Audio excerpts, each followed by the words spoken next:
Hello दोस्तों, नमस्कार। मैं कुशल कुमार आपके अपने चैनल पर स्वागत करता हूं। दोस्तों, इस वीडियो में आज बात करने वाले हैं जो बीपीओ का एग्जाम होने जाने वाला है, ग्राम पंचायत अधिकारी का। इसका जो परीक्षा यूथ पब्लिकेशन का परीक्षा रिफ्रेशर है, इसमें 1532 क्वेश्चनों की सीरीज दी है, उसके बारे में बात करने वाले हैं। दोस्तों, ये पार्ट थर्ड है। इससे पहले मैं 1532 क्वेश्चन में से 115 क्वेश्चन में दोस्तों करा चुका हूँ, जो इसके बाद दो पार्ट के माध्यम से। दोस्तों, ये पार्ट थर्ड है और दोस्तों ये सीरीज आपको बहुत ही इंपॉर्टेंट है। 1532 क्वेश्चन जिसमें से आपको देखने को मिल सकते हैं, लगभग आधे क्वेश्चन इसमें से देखने को मिलेंगे आपको क्वेश्चन। दोस्तों, आज पहले बात करने वाले, सबसे पहला क्वेश्चन बात करेंगे ग्राम पंचायत के गठन के लिए संविधान के किस भाग को निर्देशित किया गया। यानी ग्राम पंचायतों के गठन के बारे में जो बात की गई है, कौन से संविधान के, कौन से भारतीय संविधान के किस भाग में बात की गई है। तो दोस्तों, ये भाग 4 में की गई है। किस में की गई है? भाग 4 में, यानी नीति निर्देशक तत्वों में बात की गई है। भारत के जो नीति निर्देशक तत्व है उसमें बात की गई है। दोस्तों, भारत में जो नीति निर्देशक तत्व है वो पार्ट 4 में है। किसमें? पार्ट 4 में। एक गांधी जी को बहलाने के लिए दोस्तों ग्राम पंचायत यानी पंचायतों की बात जो की गई थी वो पार्ट 4 में की गई थी। ग्राम पंचायतों के गठन के लिए भारतीय संविधान के भाग 4 में नीति निर्देशक तत्व के अंतर राज्य को निर्देशित किया गया है कि ये अनुच्छेद 40 के तहत वर्णित है। दोस्तों, अगला क्वेश्चन है कि स्थानीय शासन की निम्नलिखित में से कौन सी एक विशेषता नहीं है। तो दोस्तों, स्थानीय शासन की जो व्यवस्था नहीं है, यानी केंद्रीय नियंत्रण नहीं। दोस्तों, इसमें जो केंद्रीय नियंत्रण की व्यवस्था नहीं होती है पंचायती राज व्यवस्था में, स्वशासन, स्थानीय स्वशासन के संबंध में केंद्रीय नियंत्रण निगरणीय होता है। दोस्तों, इसमें स्थानीय मतलब जो जिस पर्टिकुलर एरिया में स्थानीय पंचायत चुनाव होते हैं वहीं के कुछ सदस्य चुने जाते हैं, वही वहाँ के प्रशासन, वहाँ की कार्य प्रणाली को संचालित करते हैं। दोस्तों, अगला क्वेश्चन है कि पंचायती राज संस्थाएं प्रतिनिधित्व करती हैं। तो दोस्तों, पंचायती राज संस्थाएं जो हैं वो प्रतिनिधित्व करती हैं शक्तियों को विकेंद्रीकरण का। यानी शक्तियों को विकेंद्रीकरण मतलब जो शक्तियां हैं उनको आपस में बांटने का कार्य करती हैं। शक्तियों को विकेंद्रीकरण का कार्य करती हैं पंचायती राज संस्थाएं। पंचायती राज संस्थाएं शक्तियों के विकेंद्रीकरण का प्रतिनिधित्व करती हैं। अगला क्वेश्चन है कि दोस्तों, उत्तर प्रदेश में ग्राम पंचायतों की कुल संख्या कितनी है। तो दोस्तों, उत्तर प्रदेश में ग्राम पंचायतों की कुल संख्या कितनी है। तो दोस्तों, उत्तर प्रदेश में ग्राम पंचायतों की संख्या इस वर्तमान में 57,705 है। दोस्तों, ये 2020 के जो चुनाव हुए थे उनके अनुसार 2020 में चुनाव हुए थे ग्राम पंचायतों के, तो उसमें 57,705 इस समय ग्राम पंचायतों की संख्या है। दोस्तों, अगला क्वेश्चन है कि किस समिति की संस्कृति पर किस समिति की संस्कृति पर पंचायती राज को लागू किया गया था, तो उसके अध्यक्ष कौन थे। तो दोस्तों, जो इस समय वर्तमान में भारत में पंचायती राज व्यवस्था है जो है वो बलवंत राय मेहता समिति की सिफारिश पर रखी गई थी। बलवंत राय मेहता समिति की संस्कृतियों पर त्रिस्तरीय पंचायत व्यवस्था BR मेहता को लागू किया गया था। जो इसके अध्यक्ष थे BR मेहता यानी बलवंत राय मेहता थे, और 1997 में गठित बलवंत राय मेहता समिति ने ग्रामीण क्षेत्रों में त्रिस्तरीय पंचायत प्रणाली का सुझाव दिया था। दोस्तों, अगला क्वेश्चन है कि भारत में पंचायती राज संस्थाओं के ह्रास के लिए अशोक मेहता समिति द्वारा निम्नलिखित में कौन से कारण बताए गए थे। तो दोस्तों, जो पंचायत समिति के ह्रास के कारण जो कारण बताए गए थे उनमें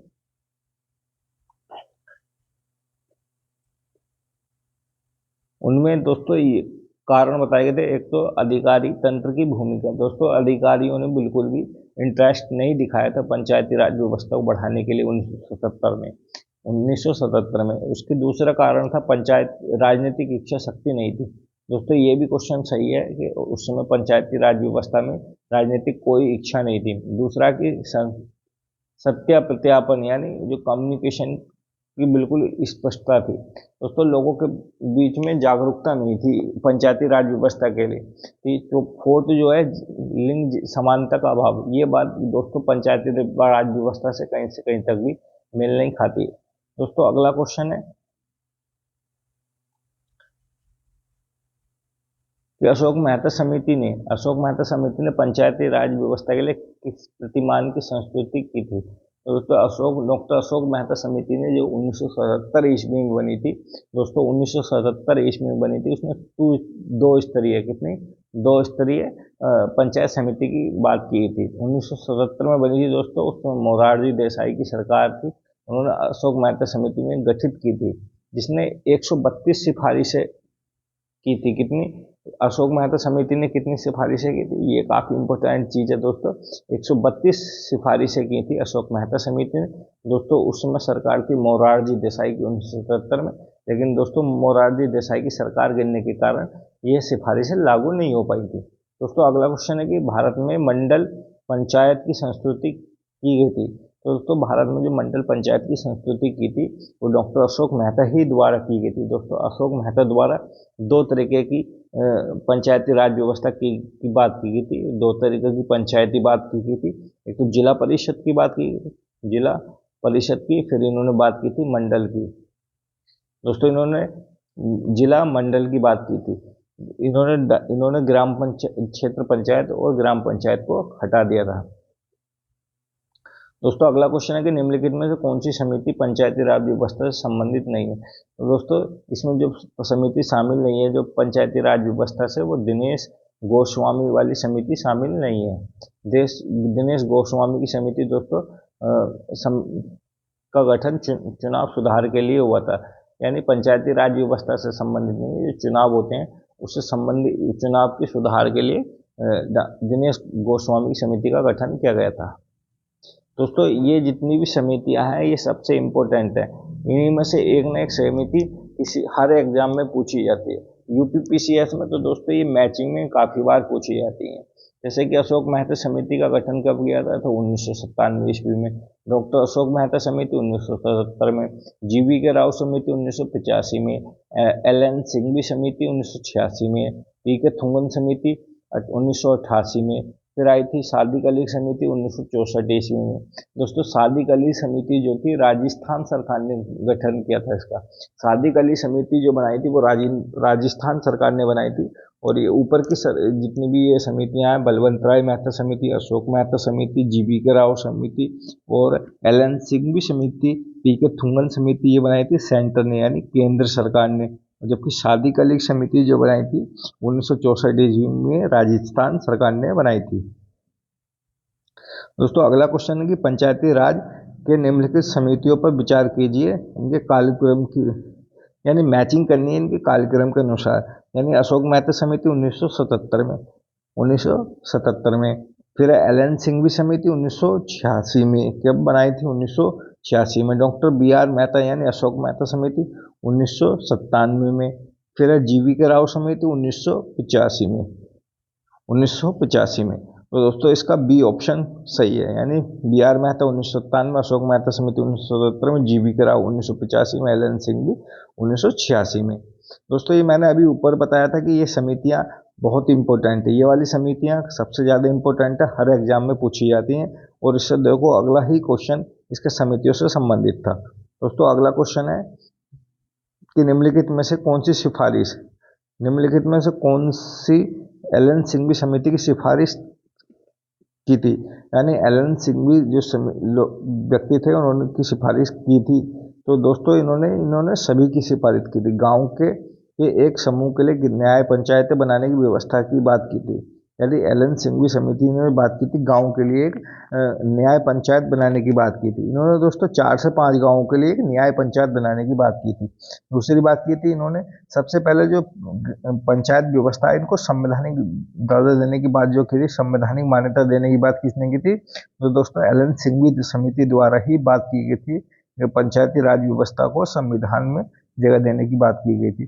फिर बात की थी ग्राम पंचायतों के लिए अधिक वित्तीय की, यानी ग्राम पंचायतों के लिए अधिक पैसे की व्यवस्था की बात भी एल.एन. सिंघवी समिति द्वारा ही की गई थी। दोस्तों अगला है कि पंचायती राज पर गठित निम्नलिखित में से किस समिति ने पंचायती राज व्यवस्था को सुनिश्चित करने हेतु संवैधानिक संशोधन का सुझाव दिया था। तो दोस्तों पंचायती राज व्यवस्था पर गठित सुनिश्चित करने के लिए जो समिति का सुझाव दिया था वो किस समिति ने दिया था, तो वो दिया था एल.एन. सिंघवी समिति द्वारा। किसके द्वारा दिया गया था दोस्तों, वो दिया गया था एल.एन. सिंघवी समिति द्वारा। पंचायती राज व्यवस्था को सुनिश्चित यानी संवैधानिक मान्यता देने की बात जो की थी वो 1986 में एल.एन. सिंघवी समिति द्वारा बात की गई थी। संवैधानिक संशोधन का सुझाव दिया यानी संवैधानिक मान्यता देने की बात भी एल.एन. सिंघवी समिति द्वारा ही की गई थी। दोस्तों अगला क्वेश्चन है कि पंचायती राज व्यवस्था में निम्नलिखित में कौन सी समिति संबंधित नहीं है? तो दोस्तों संथालन समिति जो है ये भ्रष्टाचार से संबंधित थी। किससे संबंधित थी? भ्रष्टाचार से। अगला क्वेश्चन कि निम्नलिखित में किस समिति या आयोग ने न्याय पंचायत बनाने की बात की थी? दोस्तों न्याय पंचायत की बात की थी, वो की थी डॉक्टर अशोक मेहता समिति द्वारा। किसके द्वारा? डॉक्टर अशोक मेहता समिति 1977 के द्वारा। दोस्तों अगला कि बी आर मेहता यानी डॉक्टर अशोक मेहता समिति की प्रजातांत्रिक विकेंद्रीकरण की सिफारिश के अनुसार उन्होंने 3 तरह की बात की थी। त्रिस्तरीय यानी जिला पंचायत, ब्लॉक या गांव के स्तर पर ये गठन होना चाहिए। तो इसका दोस्तों ऑप्शन ए ठीक है। अगला क्वेश्चन है कि किस समिति ने अनुसूचित जाति, जनजाति व महिलाओं एवं पिछड़ों को उचित प्रतिनिधित्व देने की बात की थी? तो दोस्तों आरक्षण की बात है कि SC, ST और जितने भी अनुसूचित वर्ग की महिलाएं या पिछड़े वर्ग के लोगों के लिए आरक्षण की बात जो की थी वो GB के राव समिति द्वारा की गई थी। दोस्तों GB के राव समिति का गठन 1985 ईस्वी को हुआ था। कब हुआ था? 1985 ईस्वी को हुआ था। दोस्तों अगला क्वेश्चन है कि उत्तर प्रदेश में पहली बार पंचायती राज अधिनियम कब लागू हुआ था? और दोस्तों पंचायती राज अधिनियम लागू जो हुआ था उत्तर प्रदेश में वो 5 जून 1947 को हुआ था। कब हुआ था? 5 जून 1947 को हुआ था। 5 जून 1947 को हुआ था पंचायती राज।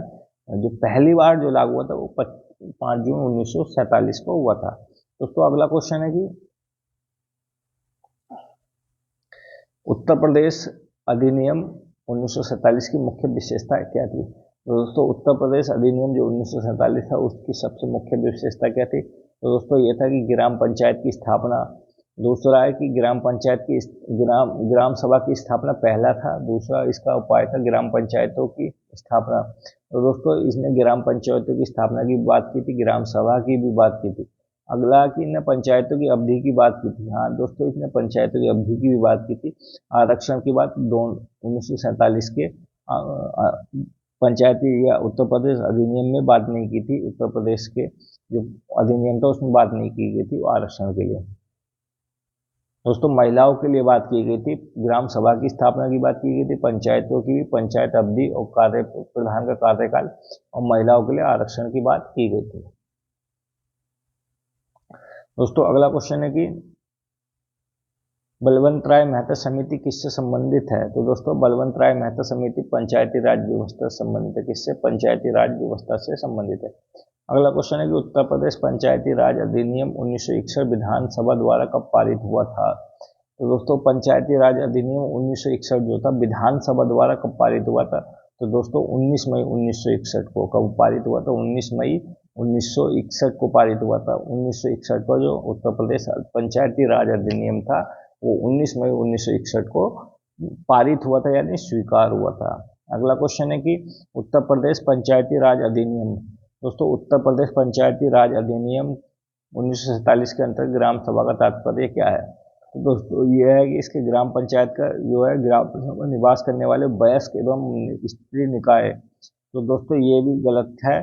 दोस्तों इसका आंसर जो है सी है। इसका आंसर सी है। दोस्तों ये होता है जो निर्वाचन सूची में रजिस्टर्ड वयस्क यानी जो मतदाता सूची में जिसका नाम रजिस्टर्ड होता है तो वही वहाँ का ग्राम पंचायत का सदस्य माना जाता है।